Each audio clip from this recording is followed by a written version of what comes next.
Bonjour à tous à nouveau, vidéo numéro 2. Je vous avais promis plusieurs vidéos. Alors dans la première vidéo, je vous rappelle, je vous ai partagé peut-être un petit peu à travers un exemple comment nos sensations nerveuses, nos sensations instinctuelles pilotent nos émotions un peu plus grossières au niveau de la tête, hein, et nos pensées. Donc comment le corps, à travers notamment essentiellement le nerf vagal, pilote nos émotions. Comment justement, euh, dans cette réalité où notre corps nous envoie des sensations de frustration et d'impuissance, comment notre corps se contracte sur lui-même, hein.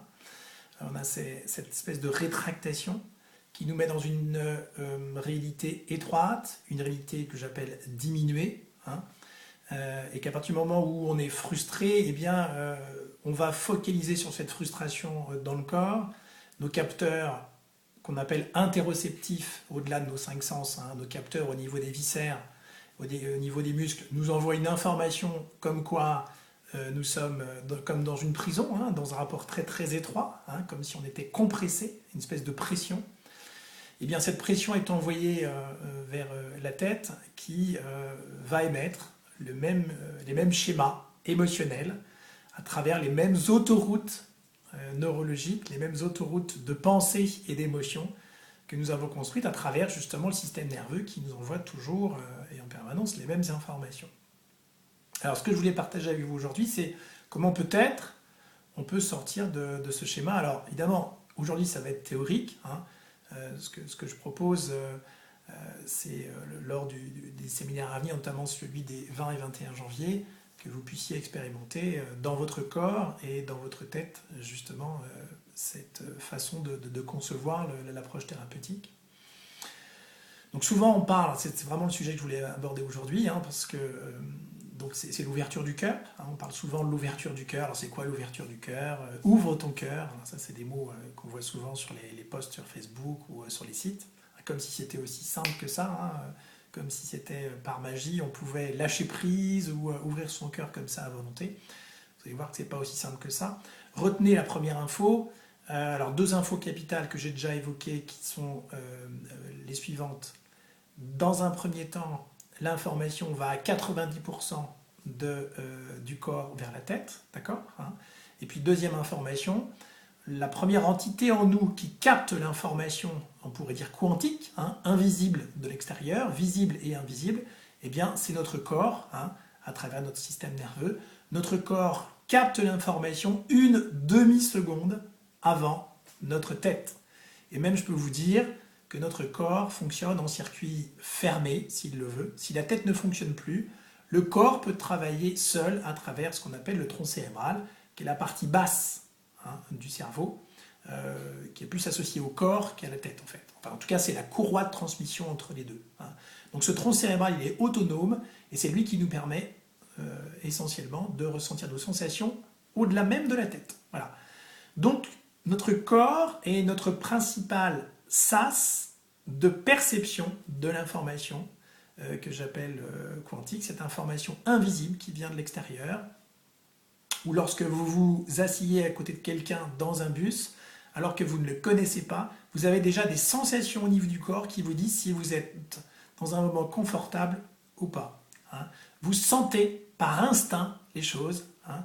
Et donc tout le travail va consister à libérer, je dirais, ces autoroutes dans le corps que l'on a créées au niveau nerveux qui font que l'on réagit de manière totalement instinctive, sans avoir à y réfléchir, parce qu'on a cartographié les situations dans notre corps qui sont jugées sécuritaires, qui amènent de la sécurité, et d'autres qui sont jugées dangereuses, hein, qui nous amènent de l'insécurité.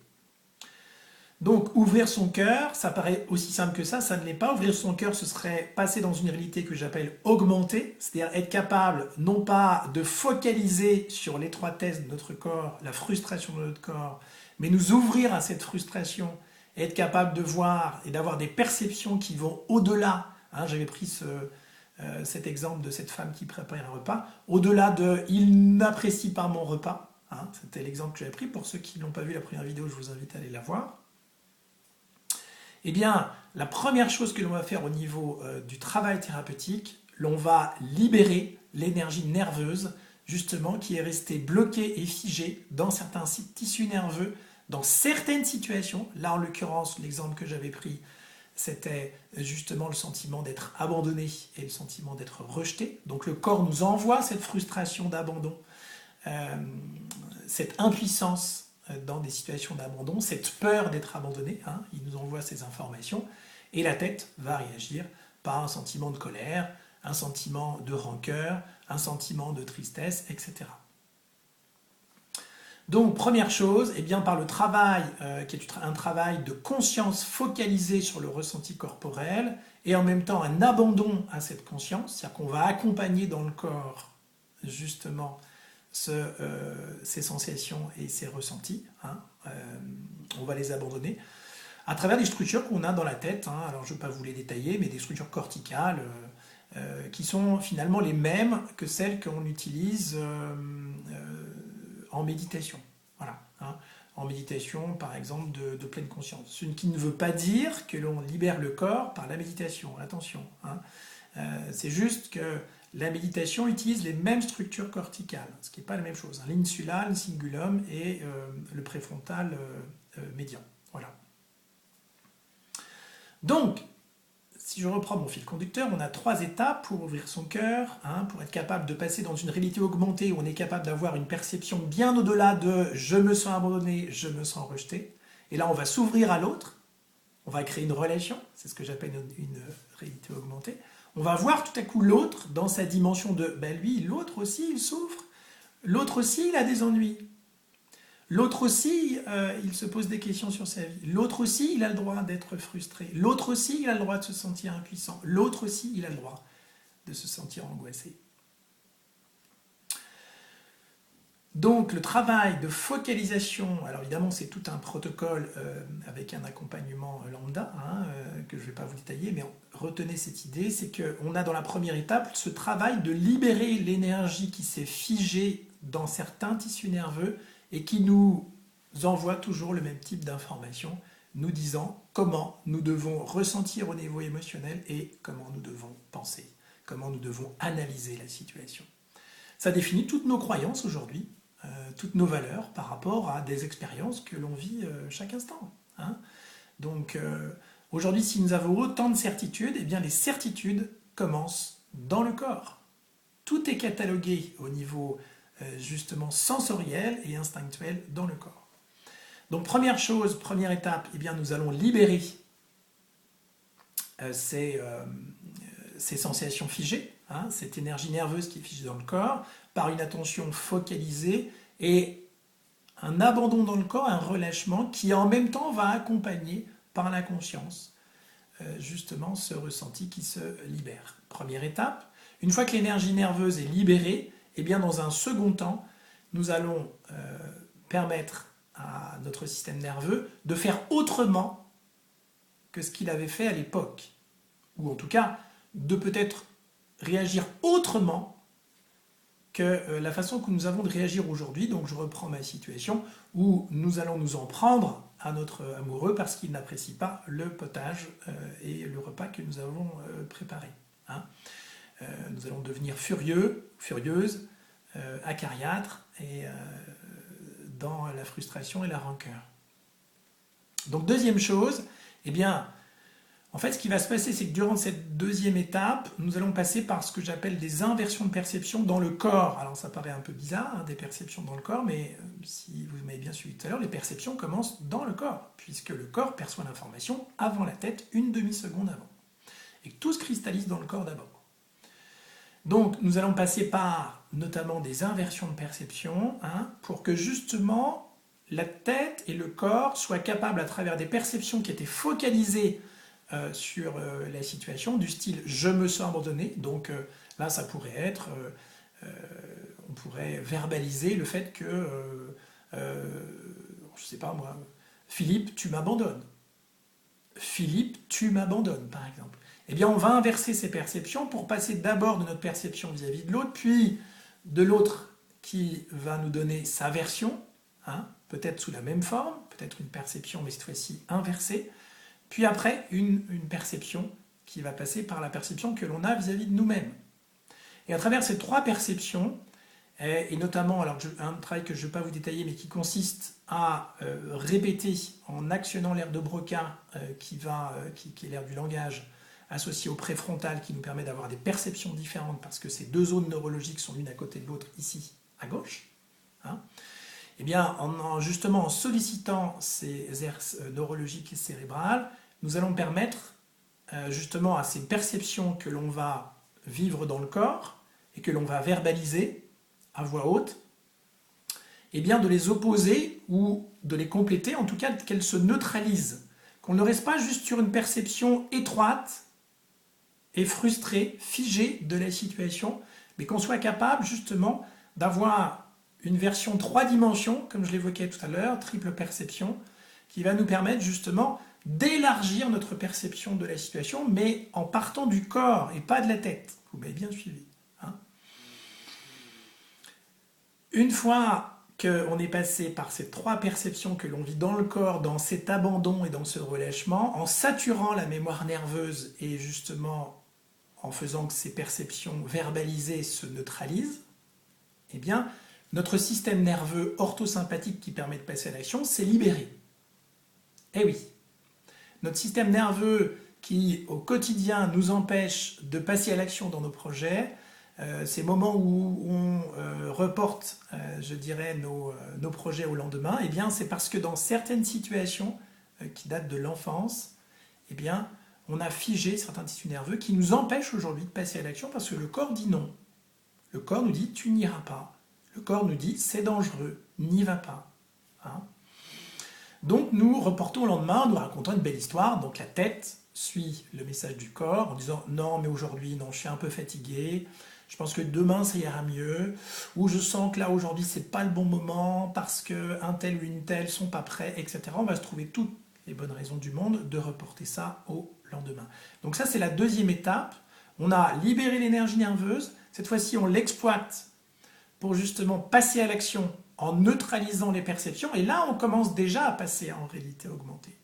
On était dans une étroitesse de perception dans le corps qui se manifestait au niveau émotionnel. Dans la troisième étape, là cette fois, en stimulant le système parasympathique et le nerf vagal ventral, eh bien on va pouvoir cette fois-ci ouvrir le cœur. Alors c'est la troisième étape en proposant en fait une situation qui va surprendre, je dirais, l'être qui vient justement suivre un traitement thérapeutique. On va lui proposer en fait d'être touché par une situation qu'il n'attend pas. C'est comme si on mettait un virus dans le programme et de faire en sorte que le lien social se recrée entre les deux êtres humains pour lesquels justement la relation est difficile. Hein. Ce qu'on veut, c'est qu'une fois que finalement on a vidé son sac, eh bien on est plus ouvert à l'autre dans cette troisième étape pour que justement le lien puisse se recréer. Parce qu'on a une perception qui est plus large de la situation, on va porter la cerise sur le gâteau, hein, si je puis dire. Et donc dans cette troisième étape, on va solliciter le système parasympathique du lien social et on va permettre à notre cœur de s'ouvrir. Pour moi, le travail ne s'arrête pas là. Nous avons travaillé essentiellement au niveau sensoriel à travers ces trois étapes. Nous sommes capables maintenant de passer dans une réalité augmentée. Le corps s'est dilaté. Il se sent plus libre dans la situation. Il se sent plus en paix. Il se sent capable à la fois de s'intéresser à lui dans sa frustration et de s'intéresser à l'autre dans ses frustrations et dans ses peurs. On crée une relation avec l'autre. Hein. Et dans ce quatrième temps, pour justement combiner l'approche neurosensorielle de blocage dans le corps et neuro-émotionnelle où on va mettre nos circuits neurologiques, nos autoroutes neurologiques, justement en lien avec nos autoroutes neurologiques du corps, eh bien, au niveau émotionnel, on va finaliser un peu le travail par un petit protocole de visualisation, hein, qui est un petit peu la fin du travail, qui va permettre de nous mettre dans une énergie de joie, je dirais d'enthousiasme dans cette situation justement qui nous paraissait insupportable au préalable. Voilà, donc à travers ces 4 étapes, eh bien, on combine à la fois le travail sur le corps et comment créer de nouvelles autoroutes neurologiques. Vous ne pouvez créer de nouvelles autoroutes neurologiques au niveau émotionnel, donc dans la tête et dans le cœur, que dans la mesure où votre corps est libéré. Parce que c'est lui le point d'origine, c'est lui qui vous envoie les informations. Hein. C'est comme si en fait vous vouliez prendre une nouvelle autoroute sur le circuit autoroutier et puis vous êtes bloqué au péage. Hein. Vous pouvez essayer de prendre cette autoroute ou alors vous allez devoir forcer le barrage et être arrêté par malheureusement la sécurité routière. Hein. Mais tant que votre corps n'est pas libéré, c'est comme si vous étiez arrêté au péage. Hein. Et vous pouvez essayer de forcer le passage. De toute façon, quelque part, la vie va vous rattraper. Hein, à travers notamment ce que j'évoquais, la sécurité routière. Voilà. Donc ça, c'est vraiment le travail qui est à réaliser. Là, on est sur une approche qui est dans un contexte relationnel. Pour les addictions alimentaires, de drogue, toxiques, etc., pour les rapports à l'argent, pour les attachements qu'on peut avoir vis-à-vis d'autres êtres, pour les difficultés qu'on peut avoir face à la sexualité, les protocoles seraient un petit peu différents, mais je dirais plus dans les étapes.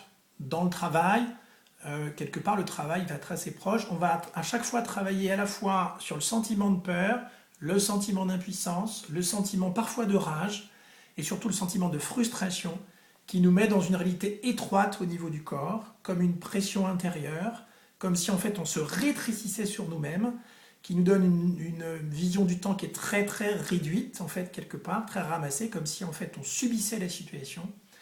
Et tous nos concepts, notamment l'argent et la sexualité, sont catalogués dans le corps sous forme justement de rigidité et de figement en termes de perception neurosensorielle. Voilà, c'était le 2e épisode. C'est ce que l'on vivra lors du séminaire des 20 et 21 janvier sur le site du Moulin de Grouche, qui, je le rappelle, est un site cosmotellurique exceptionnel, un site druidique, qui est très favorable justement à l'expansion de conscience, à ce travail dans le corps, parce qu'il permet de démultiplier le travail dans la mesure où justement l'énergie est très très très très forte, elle est très porteuse. Et lorsque nous nous ouvrons de réalité augmentée, eh bien, nous captons beaucoup plus d'informations au niveau quantique, dans l'invisible. Hein. C'est comme une focale d'appareil photo que vous ouvrez petit à petit. Et là, votre corps, qui est le premier à capter l'information, hein, une demi-seconde, rappelez-vous, eh bien, va capter de plus en plus d'informations pour être capable de voir votre réalité. Chacune des situations de votre vie, rappelez-vous, hein, cette femme qui prépare le repas, de voir justement chacune de vos réalités du quotidien de manière beaucoup plus large, de manière dilatée. C'est ce que j'appelle la réalité augmentée. Voilà. Je vous embrasse, soyez heureux, à très vite pour de nouvelles vidéos.